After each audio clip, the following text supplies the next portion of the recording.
At 56 years old, I find myself caught in the web of a complex and painful family story that has spanned over the last 8 years.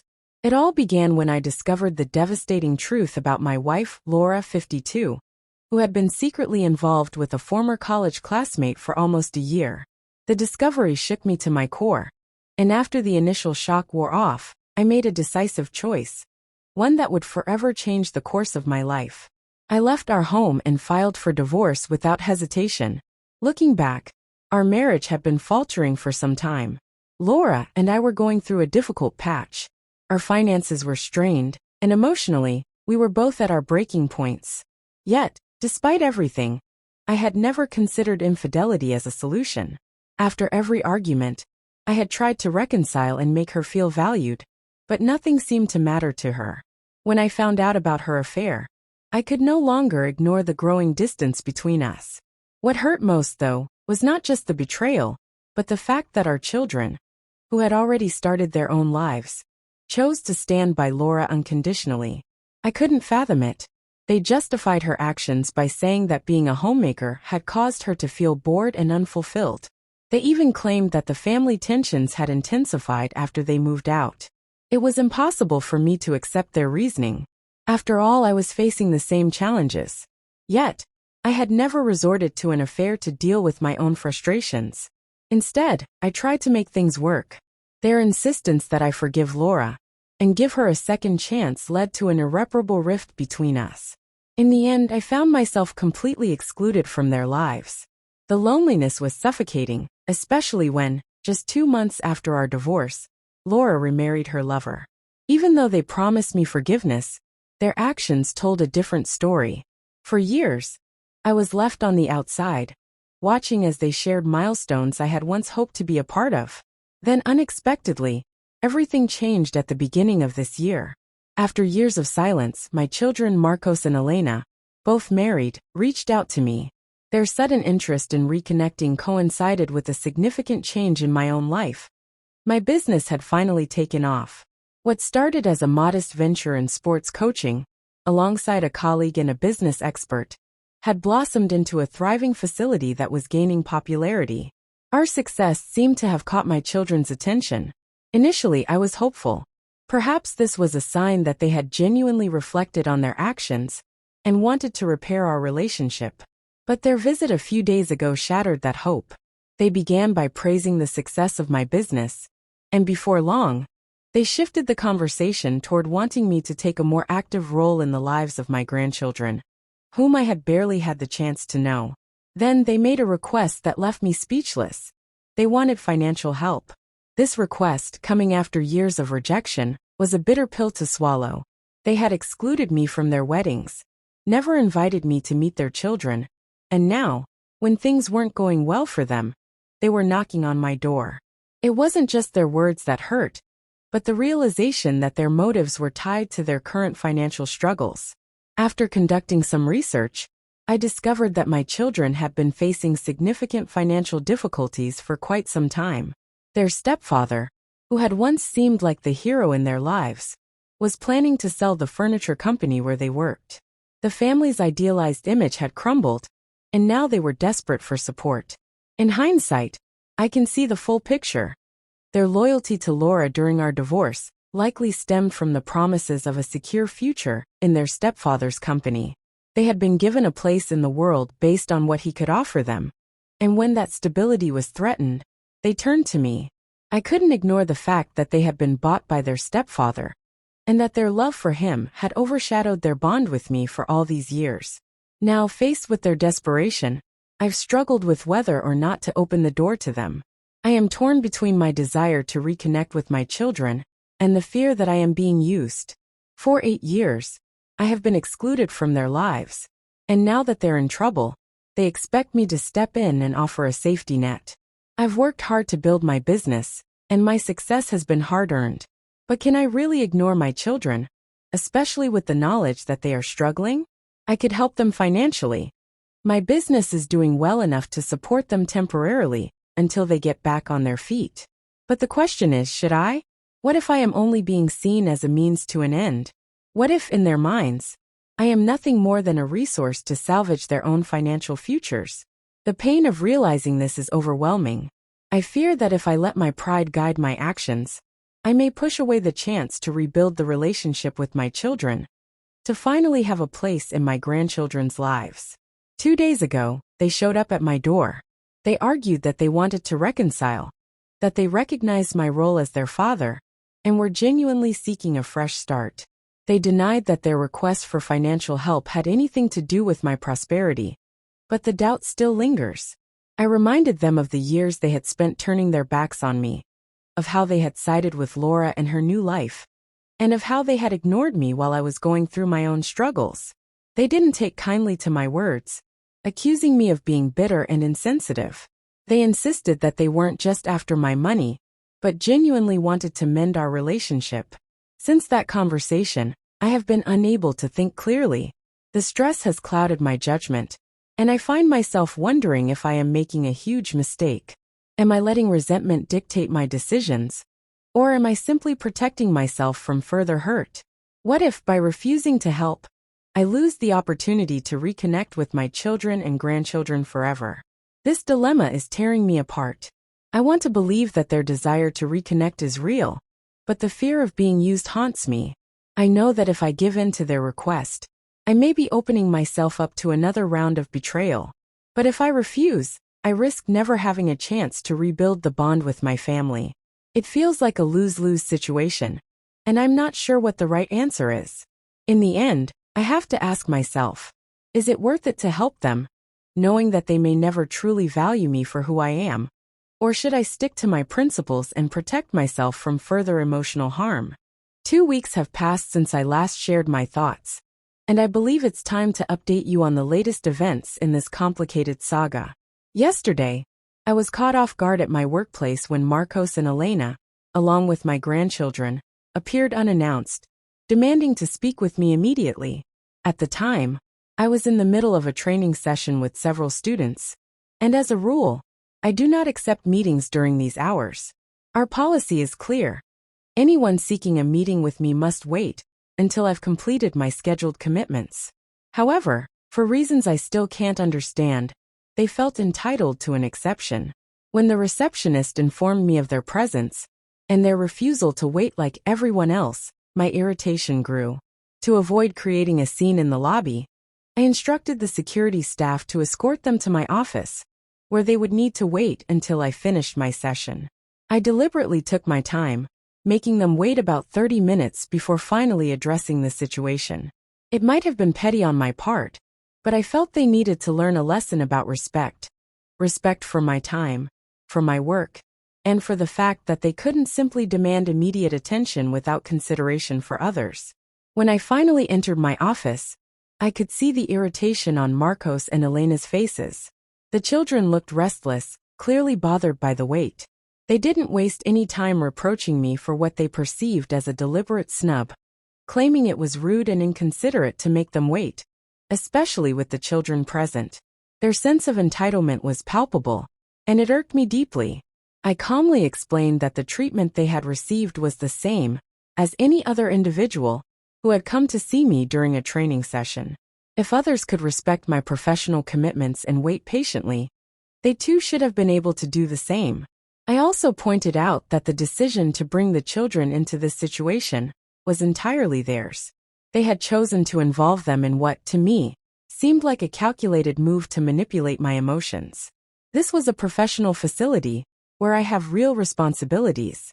I made it clear that I would not bend my rules for them, or anyone, especially when they had never shown me any special consideration in the past. I also told them that if they couldn't accept being treated as equals, they were free to leave.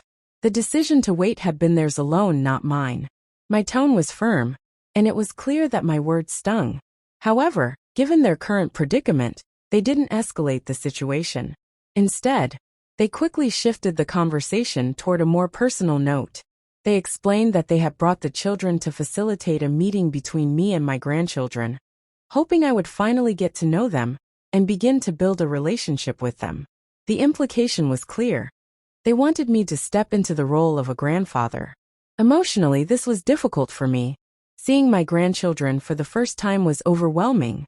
They were adorable, and my heart softened in an instant. But the circumstances surrounding this meeting were anything but pure. I realized that they were using the children as an emotional tool, a tactic I found particularly distasteful and manipulative.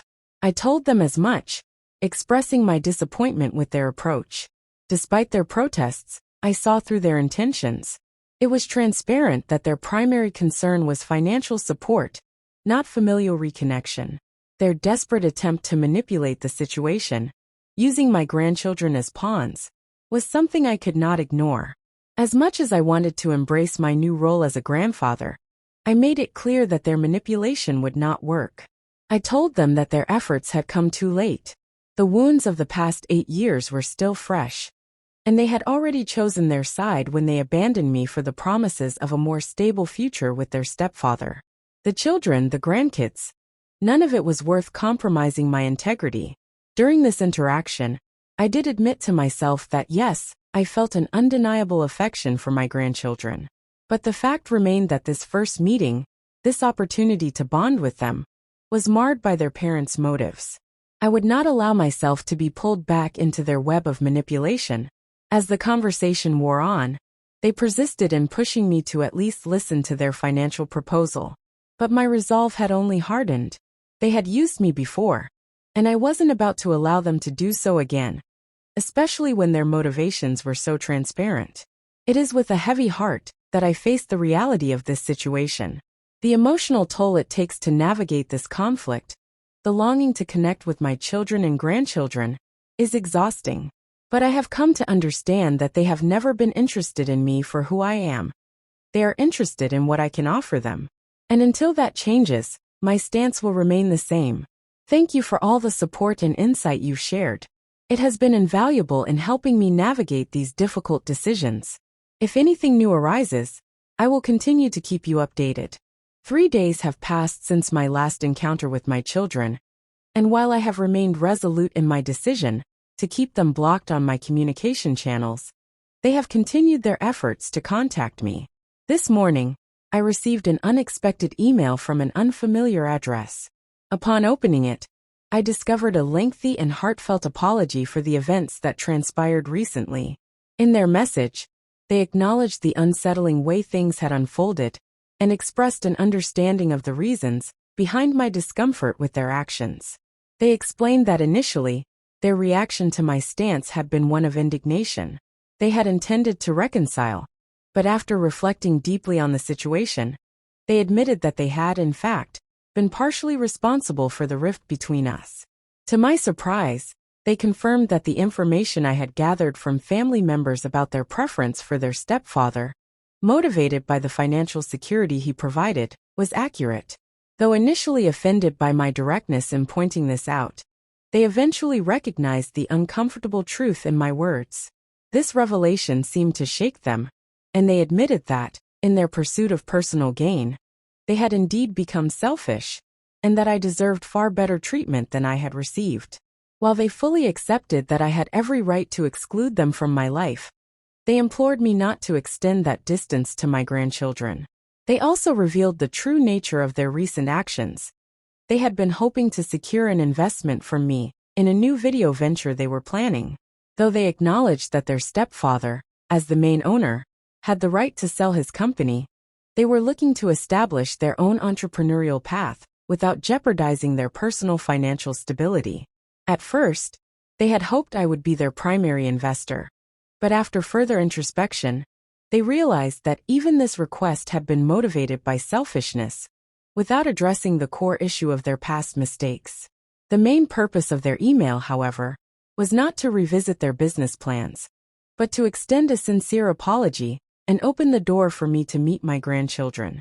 They emphasized that there was no financial obligation attached to this invitation, and that any decision regarding potential business investments would be entirely at my discretion. Reading their words left me in a state of confusion. On the one hand, their message conveyed an apparent sincerity that I found difficult to ignore. But on the other hand, my past experiences with them had taught me not to trust so easily, especially when my good faith had been taken advantage of before. Yet, The longing to build a relationship with my grandchildren tugged at me, influencing my thoughts heavily. For now, I've decided to take a step back and reflect carefully on what my next move should be.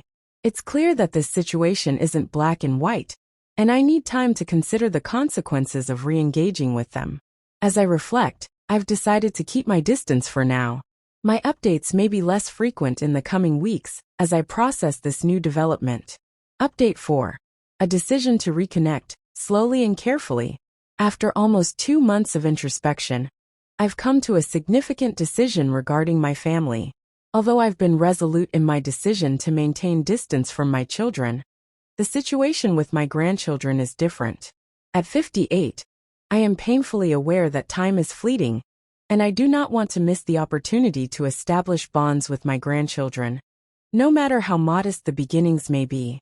It grieves me to think that they have grown up without knowing their biological grandfather, the real grandfather, who is now finally ready to meet them. A couple of days ago, I decided to respond to my children's email.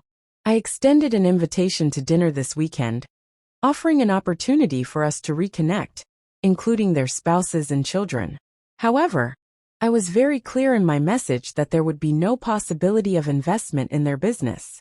I stated unequivocally that if they expected any financial support from me in the future, they should abandon that notion entirely. I also emphasized that if they found this condition unacceptable, they were free to decline the invitation, and I would respect that decision. I wanted to set firm and unambiguous boundaries from the start. I was prepared for them to turn down the invitation, unsure if they would accept such a blunt refusal. To my surprise, they responded the same day, and their reply was reassuring. They assured me that they had no expectation or desire for me to invest in their business, openly admitting that they had not earned that right. Their primary interest, they expressed, was facilitating a relationship between me and my grandchildren. They enthusiastically accepted my dinner invitation, and I felt a small flicker of hope. The dinner took place yesterday, and I must admit that the experience exceeded my expectations. Their spouses were delightful, and we all shared sincere apologies for past events. It was clear to me that they genuinely wanted to start fresh, and I felt an openness and sincerity that I hadn't experienced in years. At this stage in my life, the prospect of reconnecting with my family holds a particular weight. Loneliness has often been my companion in recent years, and with my retirement approaching, I feel a strong desire to rebuild these family ties. The thought of being a grandfather and establishing a relationship with my grandchildren fills me with hope. It's been a long road, but I'm cautiously optimistic about the future of our family relationships. For now, I will continue to take things slowly and allow time to reveal the true intentions of those around me. But for the first time in years, I feel that I've made a decision that, regardless of the outcome, is truly for my own peace of mind and the possibility of a better future.